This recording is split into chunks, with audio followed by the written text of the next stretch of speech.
So you want to buy a laptop, but which one? Here's a step-by-step guide to help you choose. Step 1. Define your core workload. What do you plan to do most often? Video editing, animation, SEO research, content writing, script writing, translation? Knowing this will save you from spending too much on features you won't use. Step 2.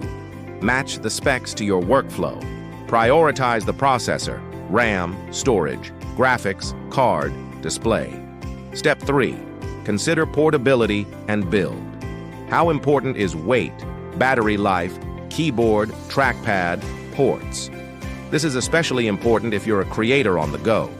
Step 4. Think long-term.